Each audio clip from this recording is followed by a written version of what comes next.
Cool, thank you.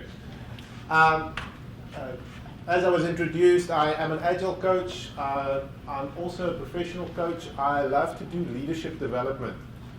For me, leadership is wherever you're at. If you're a Scrum Master, a team member, a manager, or even a CEO of a company, then you are a leader. And it's not really who's following you, but it's who you're creating that will also become leaders.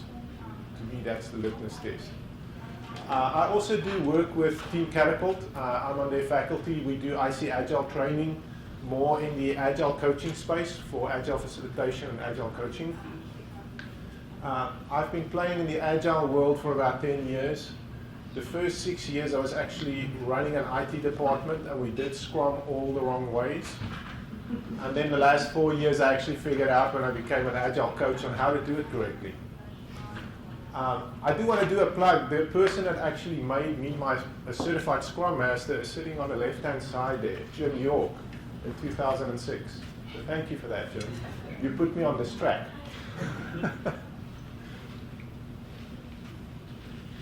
So, what is servant leadership?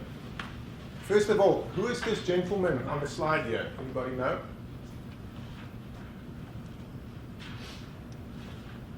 He's known as Robert K. Greenleaf. He wrote an article in 1970 called Servant as a Leader.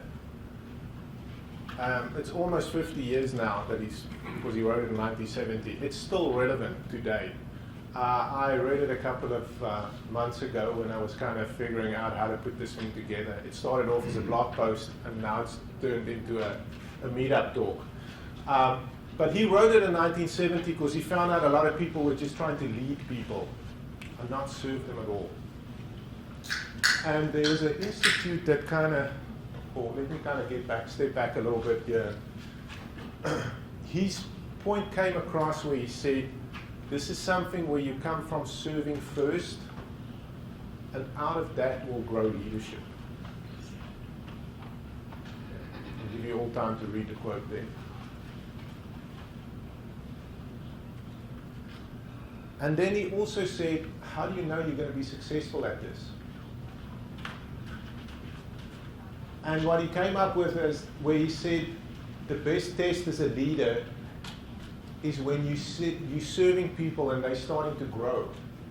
They become healthier and freer. And they're more likely to become leaders themselves. Okay. So it comes from serving first, leading later, and then at the end of the day it turns into growing other people.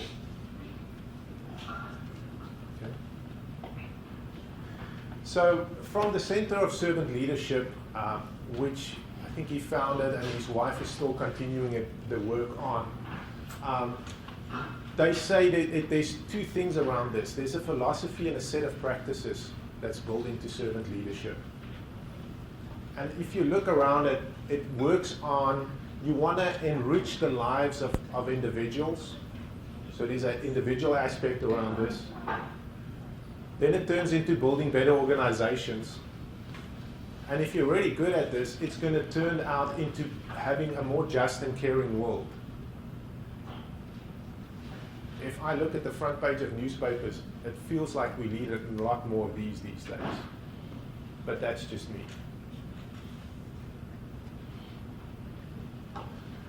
So why am I talking about this at an Agile group?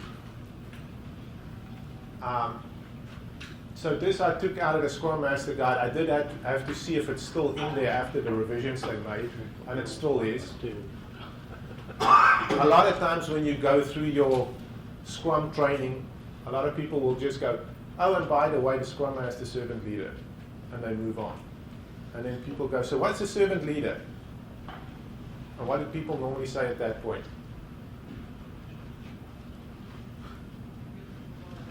You give them pizza and you make sure they've got coffee the whole day.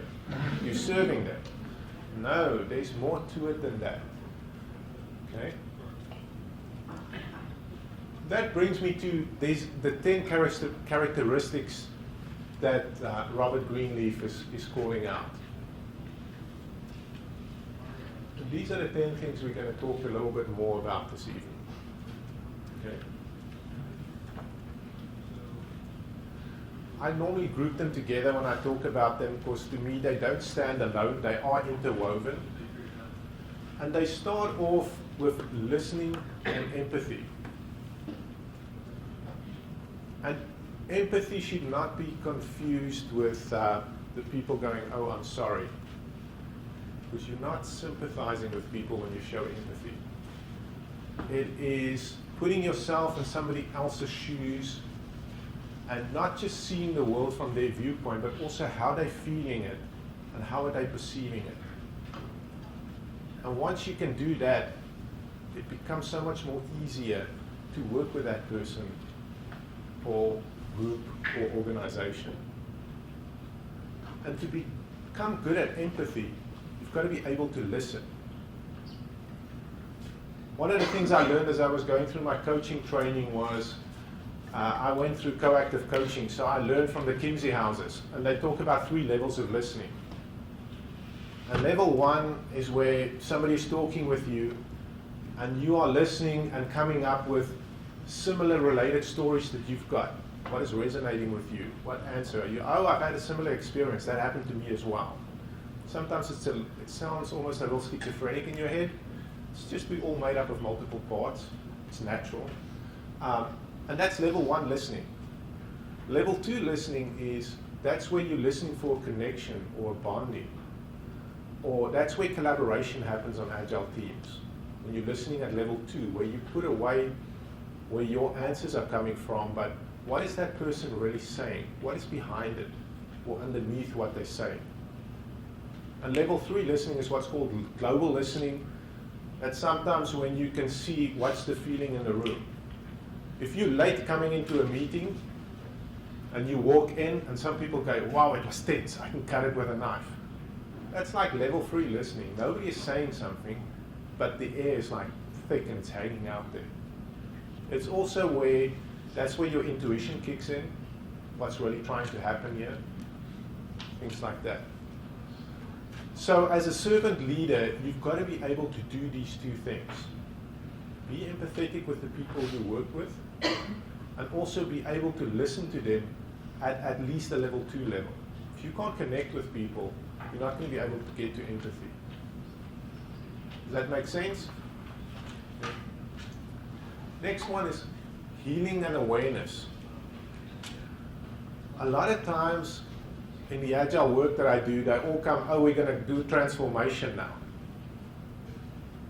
And 9 out of 10 times, it's also, underneath it all, there's a downsizing happening. Great, we used to have 50 jobs with that one role. We're now going to have 40. There's a lot of angst. Some people don't realize it until it's happening, or when they go, oh, you've got to reapply for your positions, things like that. So that's where healing and awareness goes on. What's really happening around those people? And the healing is whoever's going to remain, or there's changes that's going to happen, how do you get those people to come back out of that angst and be back at a place where they can work and be productive? Because it's Maslow's hierarchy of needs.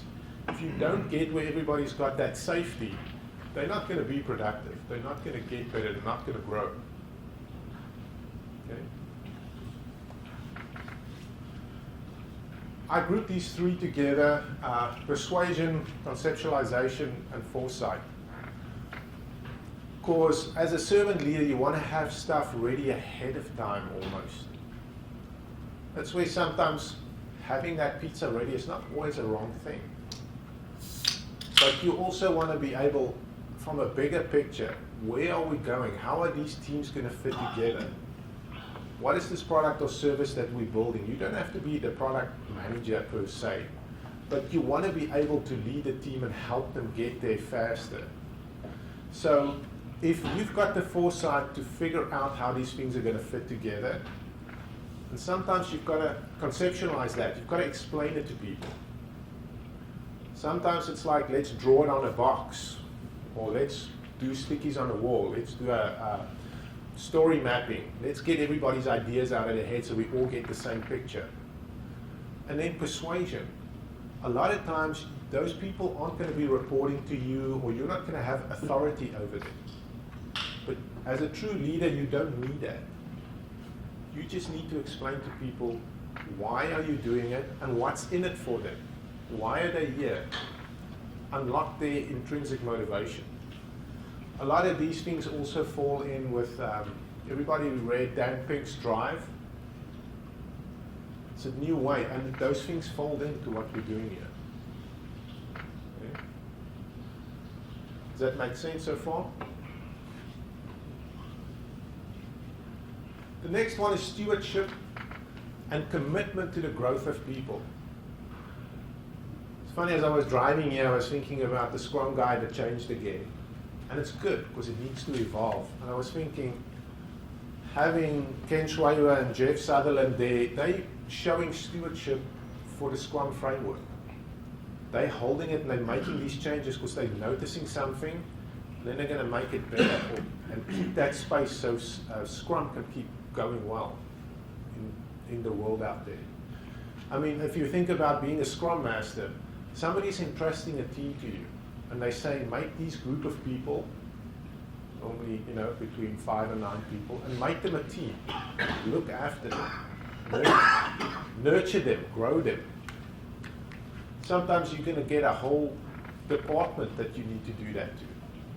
Or an organization. If you're going to do a transformation, you're going to get a whole organization. Sometimes it might be thousands of people. And you want to grow the people within that system or team. And some of these things are as easy as asking for training. And sometimes it's also going to be to recognize who on the team has got strengths that they can share with somebody else. And get them to do not just pair programming or mob programming, but pair work. Or let them do the 3 amigos. Because that way they share the information with each other. It starts spreading throughout the team or the program that you're working with.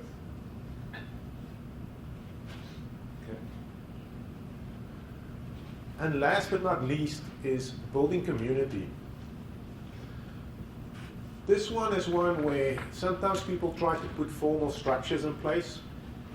They've got to go, oh, we're going to do community of practices now. And the first 2 is normally well attended and everybody is there. And yeah, by the 3rd one, half the people are there. And by the 4th one, 2 people are there. And the last one, it's like, oh, we need to reinvigorate these community of practices. Nobody's showing up. Building community here is like you want to do it almost organically. A lot of times, I like working with Scrum Masters when I'm coaching teams, is because if I get them to hold the Scrum framework for the teams, the rest falls in place.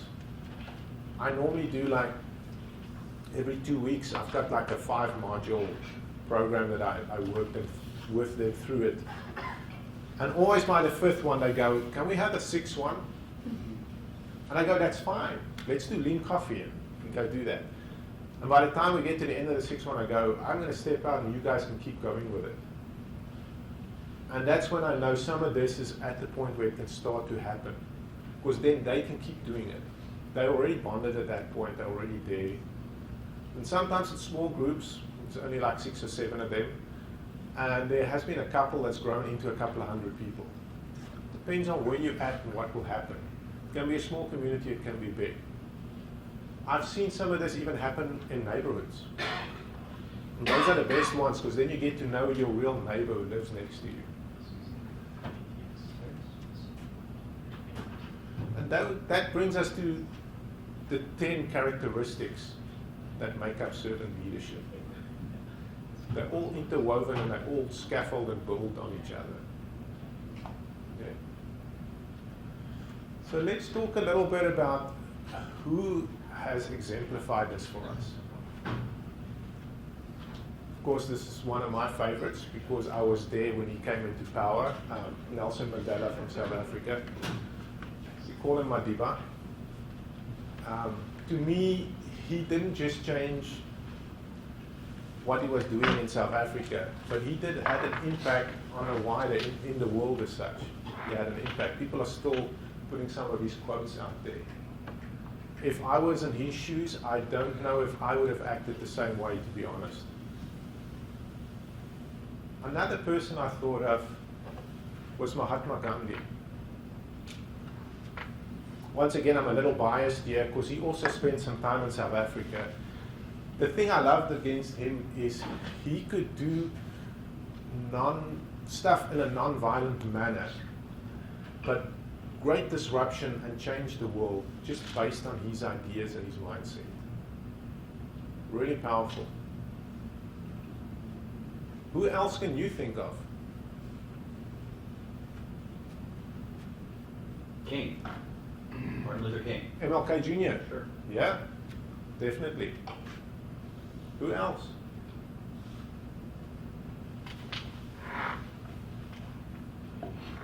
He was just too easy to put in my slides, and I wanted to give something for the audience.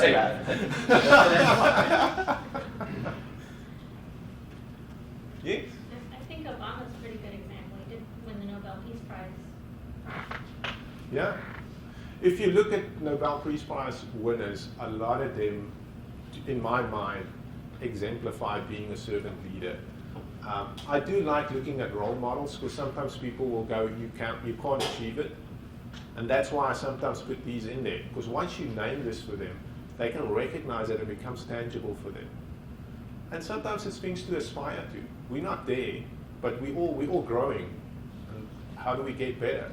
Have role models that you look out for. The next thing we do, so what do we do with all this information that we get? I normally ask people, in what situations would servant leadership serve your teams better or best?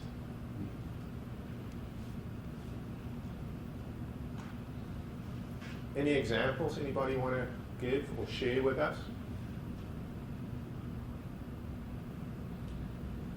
While creating the team norms, especially step back and let them define their rules rather than you tell them what the rules should be. Yeah, great example. Okay, so one of the things that Scrum Master is supposed to do is to remove impediments. So we're always looking for impediments to remove and help the team out. Yeah, that's right. Work around the team, not just in the team. Yeah.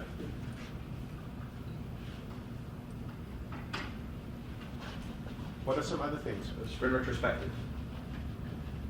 Tell me more about that. It seems like it would be helpful to let the team work out the issues that they discovered on their own. Maybe you guide the conversation along, but they should be talking to each other. Yeah. I love when you said guide them and let them work it out. A lot of this stuff comes down to choice. Even if you have an answer for it, put it out there as a choice, because it might not be the correct one. And that's something I learned when I was coming in as an agile coach, because I was just in an organization where we did this thing and it just worked great. You get to this organization and it's just not working. The context is different. So, Adam. Information sharing. Yeah. You know, you can't expect people to perform without understanding the context in which they are performing. And if you hold back information and say, okay, you do this, you do this, you do this, and treat people like mushrooms, then you get what you put into it, so to speak. Yeah. Yeah, it's the values that underlies Agile and even Scrum. The Scrum framework has also got its values built into it, and transparency is one of them. And sharing that information, be transparent about it. Especially if you want to sense and respond to something, you can't do it without information. One of the things I liked when I was first trying the Scrum framework out, I loved it when we would help teams, they wouldn't really know we're doing it. And then they would go, we did it. And it's great, we knew we helped them, but you don't have to be there. You can be in the background. But they accomplished what you set them out to do. But you also provided the environment for them to do it in. And sometimes I talk about holding space for the team. That's needed as well. Sometimes you have to hold outside influences away so that they can grow and get to the point of delivering something. Okay.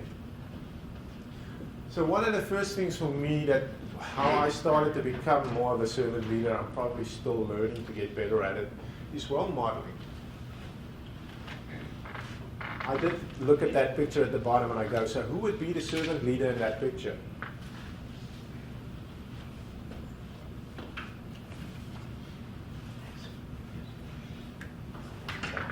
The one in the back, that's right. It's not the red guy in front, because that's actually what you would call that front of the room leader, that person, let's follow me. That's not. It's probably going to be that person over there, might be the servant leader. So I agree with that. So part of why I put this in is I do want you to do an exercise for me now. So I'm going to give my handouts, grab one and pass on. And you're all going to need your Sharpies now.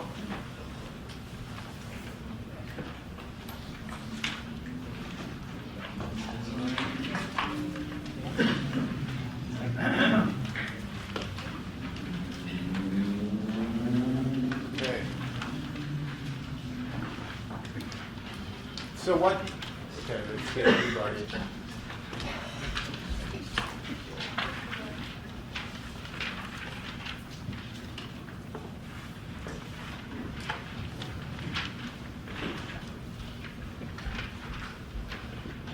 So we're going to do what's called model building now.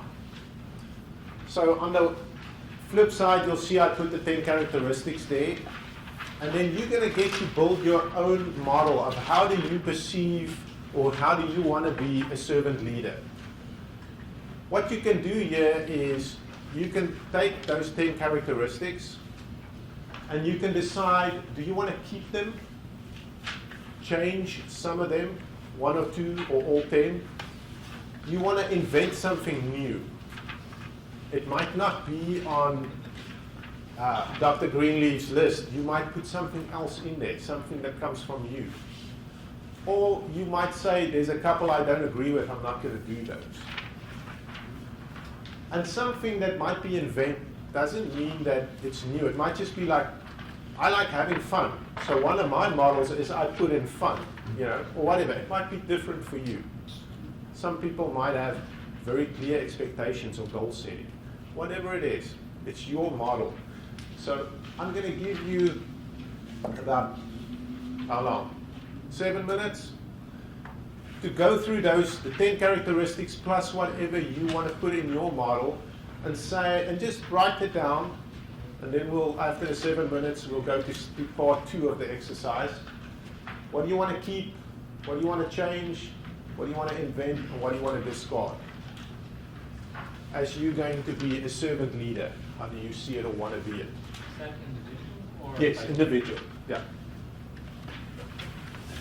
Just as an FYI for the group, it seems that these pens will actually show up clearly paper on the table. Oh, So, through the table. I want to be careful. We'll grab 2 sheets instead of just one. Okay. Good point. I'll get some papers. Okay. Yeah, right. We're getting some more papers. Thank you for that. Thank you.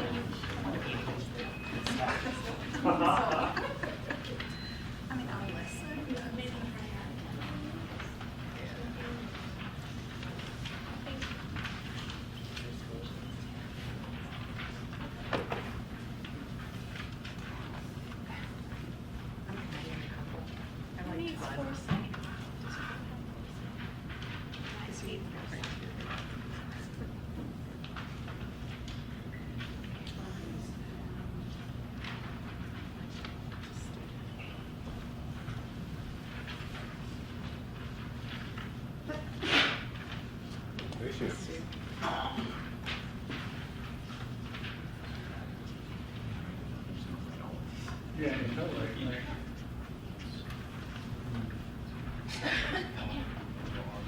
Yeah, right.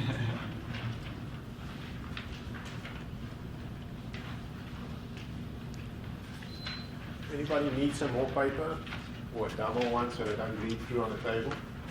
I'll take one. Okay, there we go.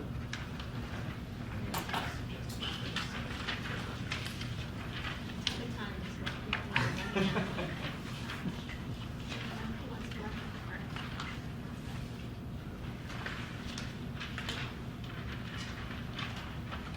You know,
think stewardship is that you are responsible in a complete way. Let's say, I think it's stewardship. Making sure that they're okay. I think community building is bigger, it's more. Collaboration, stewardship is protecting it. Collaboration, collaboration. More like stewardship is like community building. Collaboration is Community building are similar in my mind. Collaboration, stewardship. Yes, Got it. in my mind.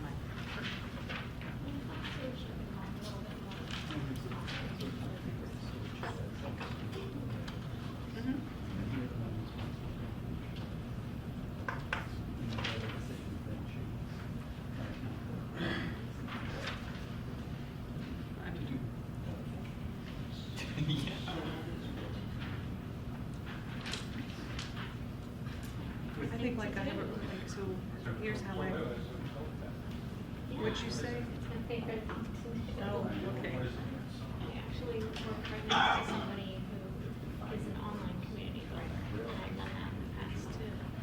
Kind of encouraging people to talk to each other, even in a small sense, encouraging them that to grow into multiple relationships around the table, basically. Learn to each other. What do you mean, what it looks like? Yeah. What you want to, what are we doing? Thing, I think one of the decisions So I mean. of what are Stewardship.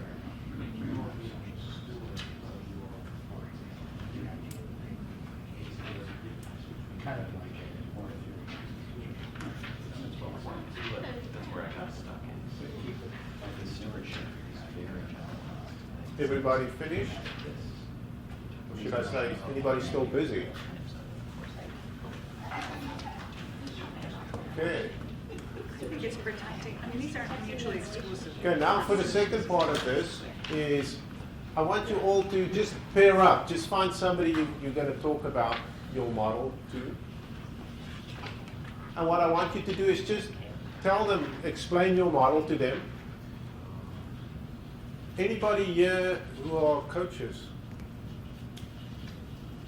Okay, so this is just what's called a little bit building accountability into it. And all you want to do is, the last 3 questions you want to ask the person is, so what will you do? In essence, this is your models. And when will you do it by? In other words, when will you start actioning your model? And then the person you're talking to, how will you let them know that you've done it? And seeing that meetups are also networking opportunities, you can exchange a phone number or an email or a web address, whatever you want. And part of it might just be saying, you know, I said I'm going to do this by the end of the week or by next year or 10 years from now. And at that point, it can be as simple as sending a text message saying, I did it. Does that make sense, the instructions? Yeah.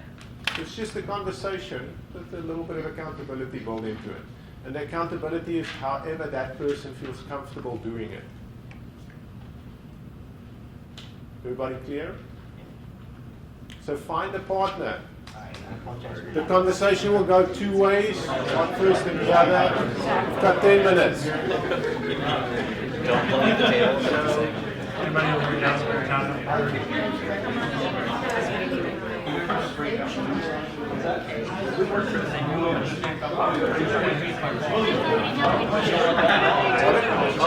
About 5 minutes per person.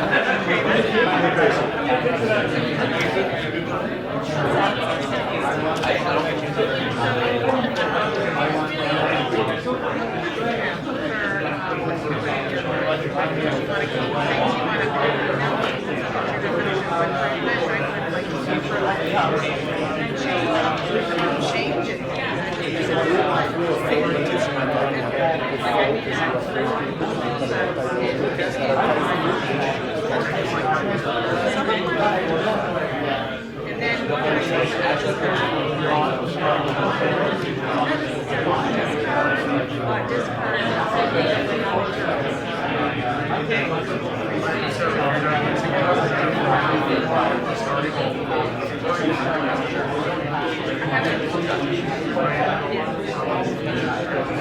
what about yours? I guess for me it was easier to say which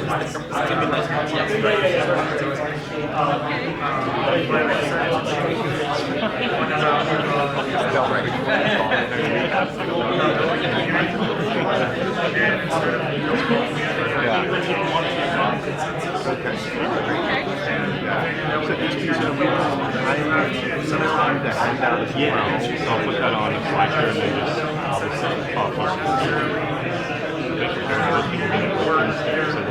yeah, sometimes it's like it's just fresh in their mind, and if they want to do this exercise by themselves, it's just so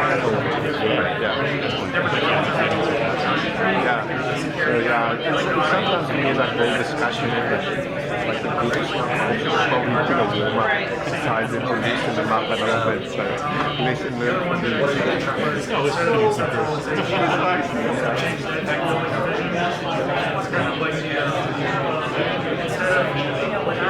you want to,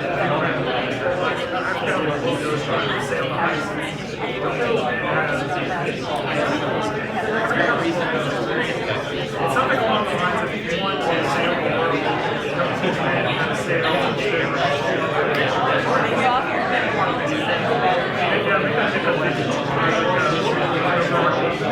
Yeah, right.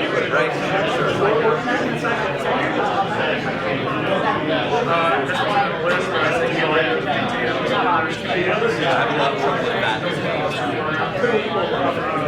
And then I invented influence in the sense of non-tutorial authority. Do they really think they're just worried about If you're trying to teach someone, or if you're trying to accomplish a great goal, it's a lot easier to explain. No matter what you're explaining area, or versus someone who doesn't.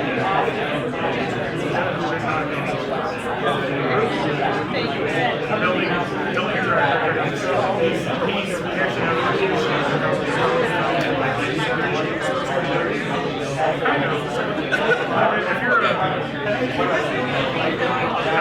if you're trying to like outside about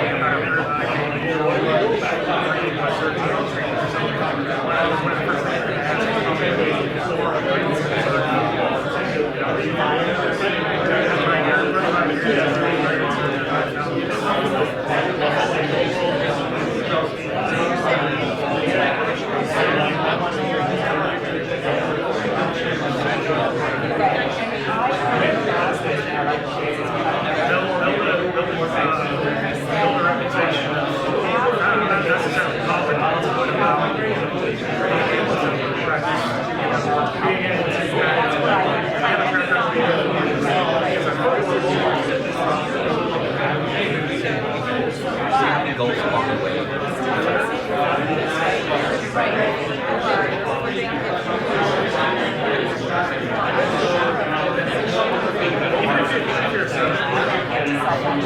It's a lot easier for someone to do if they do it in their because the nature of it, it's like, okay, I'll have a lot of ability to do this for whereas if you don't need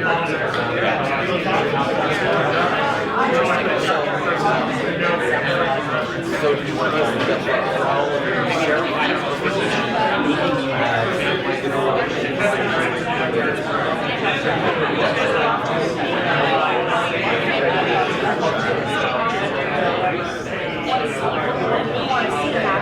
I have to work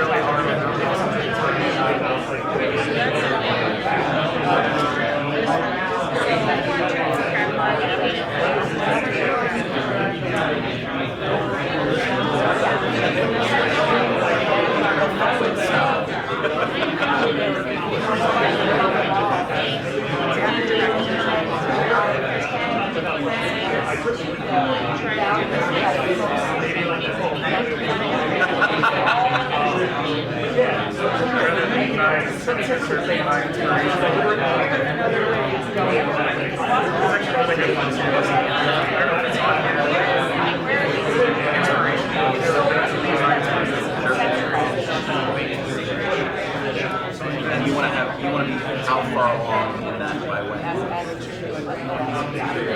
I was supposed to ask.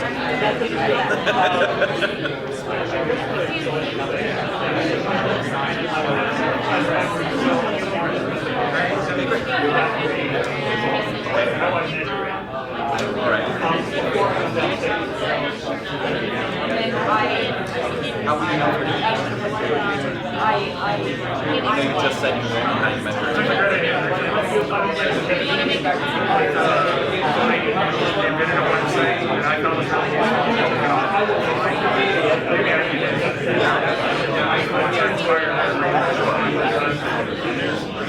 Yeah, but it might be helpful. I mean, it might be helpful to listen and spend some time in getting yourself sort of comfortable with what you would consider bullet journal. Right.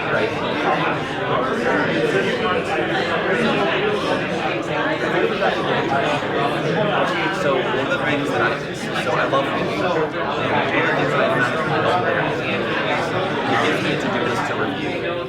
So I apologize, I'm shifting from the coaching conversation to the mentoring, but so bullet journaling is something that's really helped me to have a schedule for the month ahead of the various things that I know I have to do, and slide things across my to-do list, and I'm constantly updating and reviewing. So instead of feeling a sense of being overwhelmed all the time, because I can't track all the things I gotta do. If I've gotta do it, it goes in the journal. It's a personal. Okay, great. And one of the things that has helped me for me is to prepare for my day. That might be something you might find helpful. Right.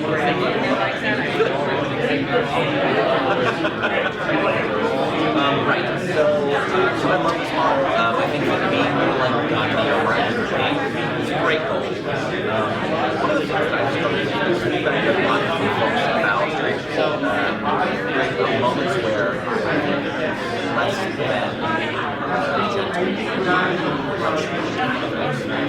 be very direct and very direct. So I have a lot of work to do to swing the pendulum in the other direction. However, very anyone might encounter finding it's going with something else absolutely genuine when I interact. I find that repellent. Don't want to lose part of my interactions have up to now been very genuine. As I layer on this that I'm trying to figure out some way to balance maybe not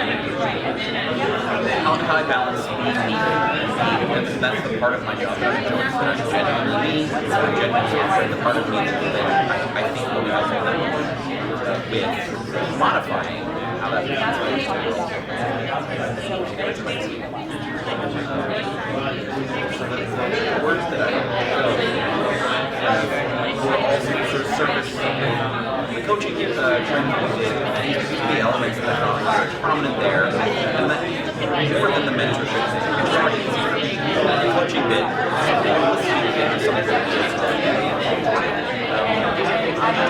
so not losing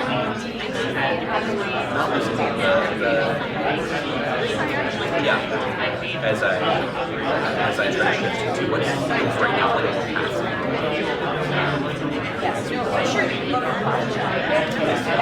fairly shaped.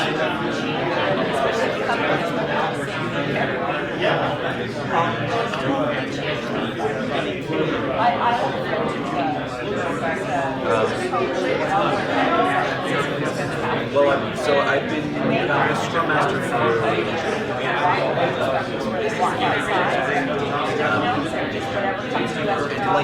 I've seen everybody make every mistake. I don't feel like enduring it all over again. Watching trainers trying to do fail.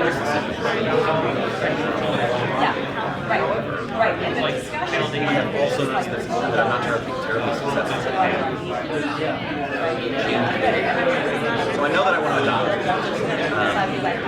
a more gentle direction. But I have a lot of trouble balancing that.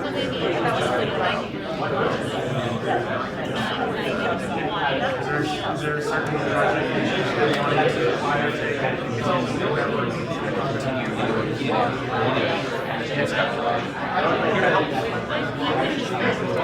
So, me, the next step,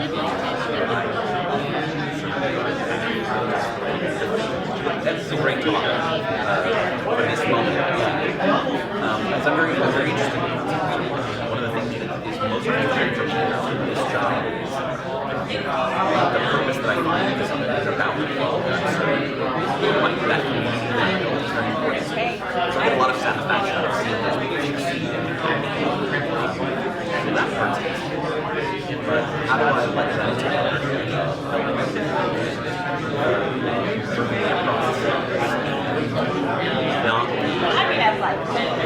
authentic and comfortable being the center of attention and the driver of discussion.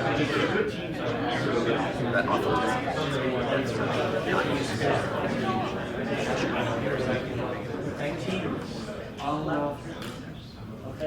really not used. Works every time. Okay, everybody got to the rotation and answered all 3 questions? Not really. That's good. So what interesting insights happened while you were doing that? Anybody want to share? Yeah, so I have some things that I've been sort of vaguely working on in trying to improve my listening and my empathy. And I had this fuzzy idea of what to do and how to do it. And just as McCall was asking sort of the basic questions, it just talking through the answer helped me solidify some more specific ideas around that. So that was very helpful. Oh, cool. Great. Thanks for sharing. Anybody else? Yes.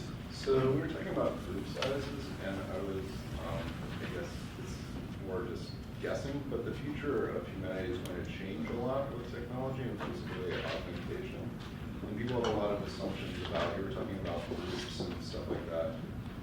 But I would say that in the future that the way that we interact with people will change a great deal in terms of our ability to trust a stranger, to know who they are, for them to know why we're about to talk to them. And that will fundamentally change our ability to do things in a way that right now seems impossible. Yeah, interesting. Agreed. Interesting perspective, yeah. Who knows what the future will bring and how it will look and what it will mean. Yeah, you got me thinking. Anybody else? Great, thank you. Yes. Janine and I both struggle with listening and empathy. It's good. There's always things we need to improve. Yeah. Before change comes awareness, just being aware of it. Right? Yes. Interesting discussion about awareness, and came to the conclusion that awareness is not about information. Awareness is about listening. Mm-hmm. To go a little further, we were talking about wisdom as an emotional IQ. You need to know about your team's kind of the deeper level of what your team is going through and what they're bringing to the table instead of just observing and analyzing based on surface interactions, because it does help you moving forward. Yeah. The why versus just the why. Yeah. Yeah, thanks for bringing that up. One of my fellow trainers, when we do training, sometimes we have a break and we come back. She'll start the group back up by just going, "What's in the room now?" Just that it's awareness, but it's not a specific answer, whatever it is in a question or information. It's just what's there. Yes. Oops. Sorry. I liked most talking about what we would invent, what we would add as things, and why we would add them, and how they weren't covered by the other 10. And that was, to me, the most interesting part of the discussion. Yeah. Yeah, for me, it's like we all individuals, we all bring something unique to the table. And that's a place to bring that in. Yeah. Wonderful. So we were talking a little bit more about the meeting of probably all 10 of these And one of the things that I found interesting was around persuasion, conceptualization, and foresight. I wanted to soften those a little, probably because of my own tendency. If I conceptualize something or if I have a vision for the future, it becomes something that I want to hang on to. And one of the things that we need to do, though, is we need to be able to respond to change. And business conditions and product requirements can change all the time. So I changed foresight into flexible future casting. And I also turned persuasion into modeling, because I don't know if there's salespeople here, and I love you if you're here, but I also am aware of my tendency to proselytize, and I want to value walking the walk over talking the talk. So, not that I won't talk about my vision, but I want to model it. Yeah, great. I love how you made those your own in your own unique way. Yeah. Yes. No, I was gonna say, the model is really based on, for how you will be servant leader, is basically, you have to think about where your team is starting from and what their needs are, because even in my own history, this model for my role now is different than what my model would be for my previous role. And so it's really dependent upon the needs of the team that you're serving. Yes. Yeah. Yeah, and you're correct. I mean, and if it changes, you go and work with a new team now. You go revisit your model and how you're going to work with them. Yeah, great. I love the insight. Okay. Well, there was a lot of energy in the room. I kind of liked feeling that and hearing everybody talking. I hope you all get to take something away. What I did was, I've got two gifts for you this evening. One is, because this is over a holiday week, this is also a shortened meetup talk. That's the first gift. And the second gift is going to be, I put some resources together for you here, just to come back. One is greenleaf.org. They actually have the article there. So you can go and, I think you have to buy it, but it's like $5 or $10 to get the original article. One of the things I forgot to say is Journey to the East by Herman Hesse is actually what sparked Robert to write this article in the first place. So, and the article start off, the first 2 pages is about this journey to the East, his summary of it.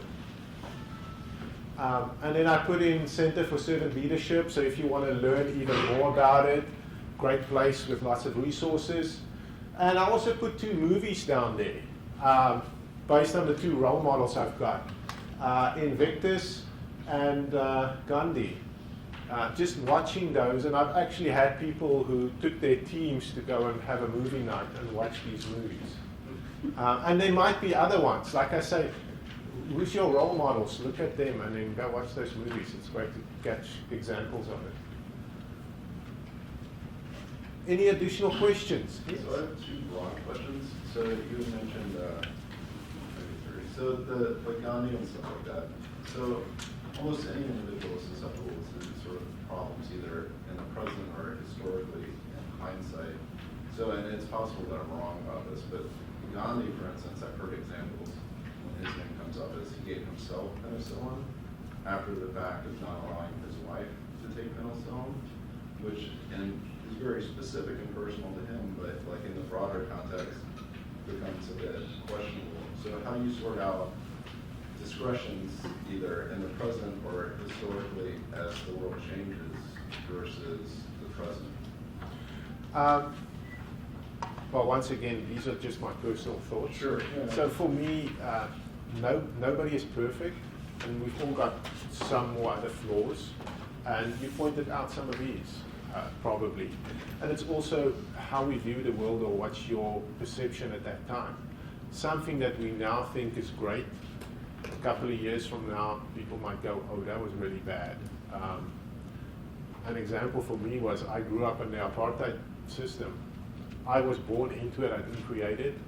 I did not like it, and I am glad it's abolished and not there anymore. But it was something that was probably when General Smuts put it in place in the 50s was, oh, this is the next great invention. 20, 30 years later, it was the biggest abolishment that ever happened. So it also depends on perspectives and time and where you are. What is good now is bad later, what's bad later is good now, who knows. Sorry, a lot of the stuff I do is also the Tao philosophy, space and what is good and what is bad. It's not for me to decide. Yeah, I guess, which is, philosophically, I agree with a lot of this. Like another example of this is Tolstoy's The Three Questions, that the right time is now, the right person is who you're with, and then what they're working on is the right task. But in terms of economics and physics, that this system sort of defies both. Could you speak to that? Both, and then which would also be scaling the system, meaning that this sort of system doesn't really scale very well. A lot of these, to me, the servant leadership whole thing, it's very intrinsic. It comes from people themselves, and if you can unlock it in them, it can become a daisy chain you're setting off in an organization. And does everybody have to be a leader or a servant leader is the other question. I do believe everybody's got the capability to do it, but it's a choice people make. Some people don't want to do it. Who am I to force them to do it? On the economic side to it, I'm more into what's a good purpose versus what is a monetary return on investment. But yeah, I guess more specifically, so like the Nash equilibrium theorem, where everybody acts in their best interest, right? Which is, and then two, that, so say you had a very large system that was like this, that somebody coming in that would exploit the ability of the system to sort of like everybody being fair, right? And working for everyone as a group, that would be very easy to take advantage of that. There would be some way that would result in sort of a systemic failure. yeah, and this almost starts for me bordering on visionaries and charismatic folks, where you need to go, if you live inside out, then you're going to go, do I agree with that purpose or that vision, versus outside in, somebody else is telling me what's correct or what should be a vision or not, and then you just blindly follow versus questioning it. And once again, for different people, it's going to be different where they are in their life and their growth and what's happening for them. Some people are, when they're younger, they're more susceptible, they're still forming. Sometimes it might even happen with older people, but then you get people that get their purpose very early in life, and they're going to be set on that, and that's what they're going to do, hell or high water, as they sometimes say. So for me, it's a lot of the stuff is what resonates for you and what's your purpose at that point in time. And scaling it when you get to big organizations, if you want to be really good at this, then you start folding other things in. Like I say, you get different leadership styles. Servant leadership, for me, is almost like a philosophy and a way of doing stuff, but then you're going to have a visionary aspect to it, a coaching aspect to it, a pace-setting aspect to all of the leadership things.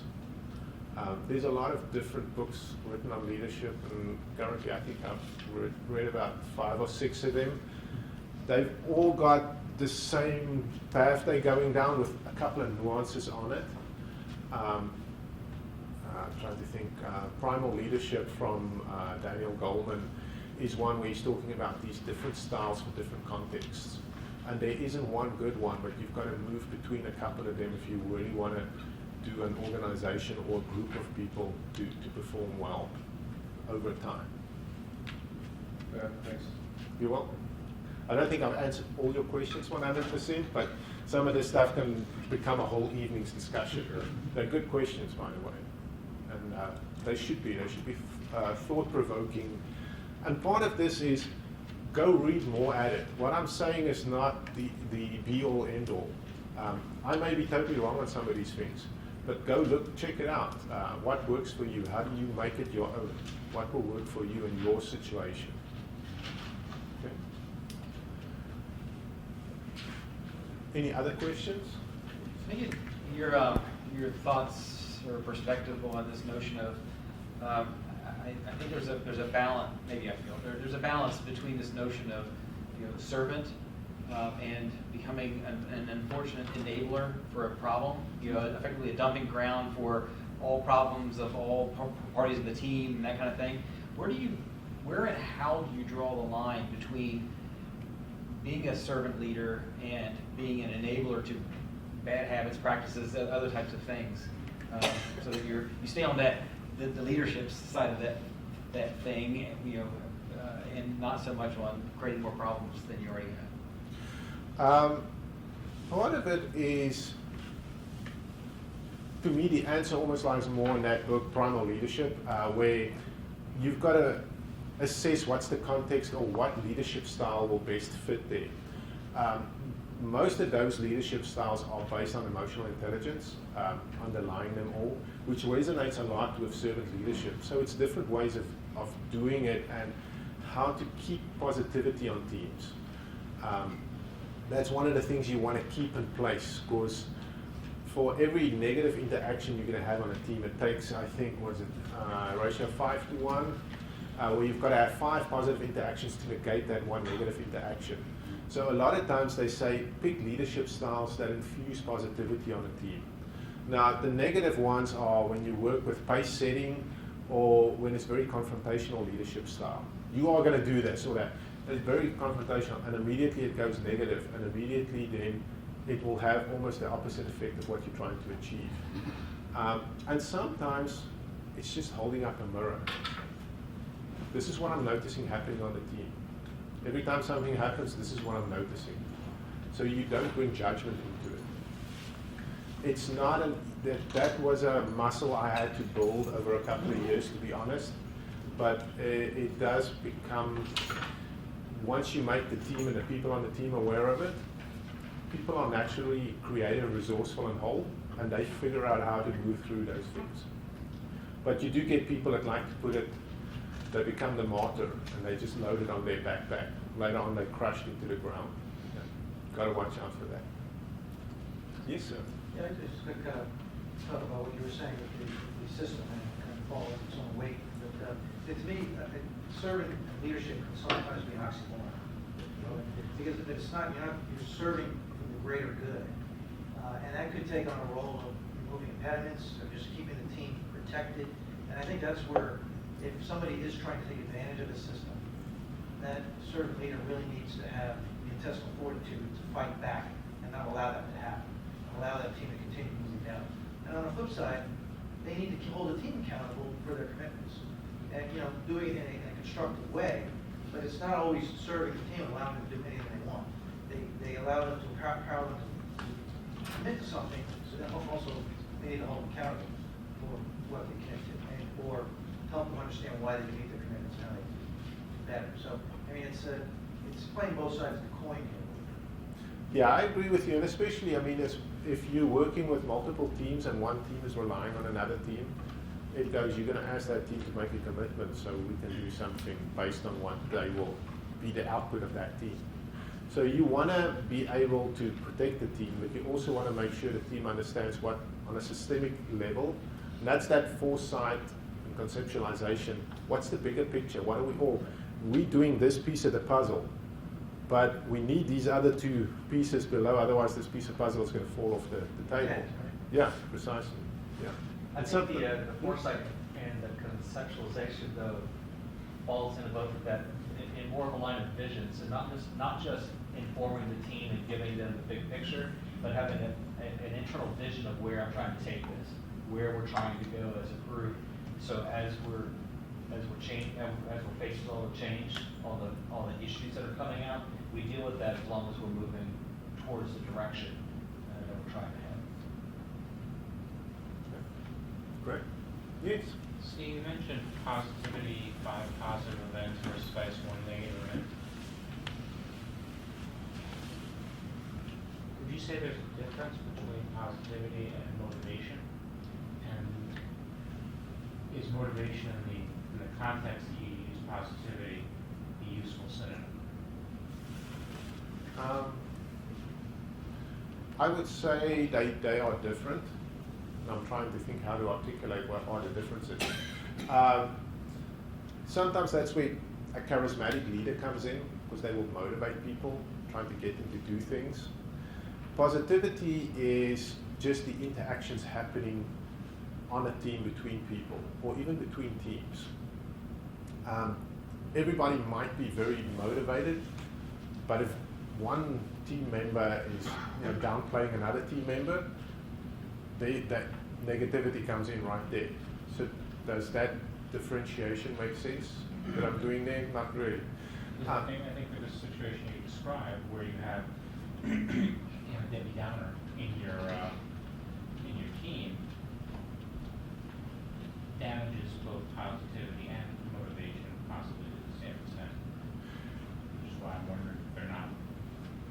Yeah, that's a fair point. I think they are interrelated. I don't think they're exactly the same thing, and they're like one-on-one, but the one will definitely affect the other one.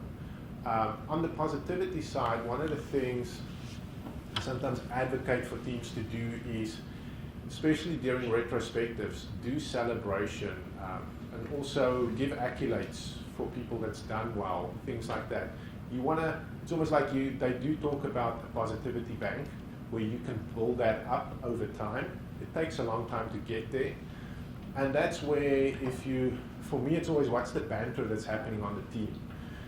Joking is good, but I always like to hear, is it dark humor or is it really light and fun humor? Is it stuff that will take them further, or is it stuff that's pulling them back? And once you get the table to turn on that positivity bank, where you've got a lot in the bank, you can have those, and that's where you can have conflict on the team, but it actually unlocks creativity. So you get better solutions. The team moves further. All of a sudden, people go, oh, that team has got all the luck in the world. You give them anything, they just do it. If you go and look at what they're doing normally, I find they're very positive.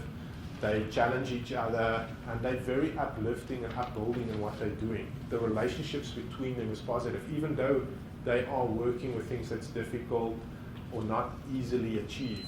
They will still get there. Other teams where they're negative, the motivation might be there, everything might be in place, but it's still not happening. They will miss their goals every time. And there's normally infighting, a lot of dark humor, things like that. Okay. Anything else? One last thing. Please stay in touch. We will be putting the slides up on Meetup for you, and also the little handout, so if you want to use it again, feel free to. It's not trademarked or anything. Use it, because it is a great tool.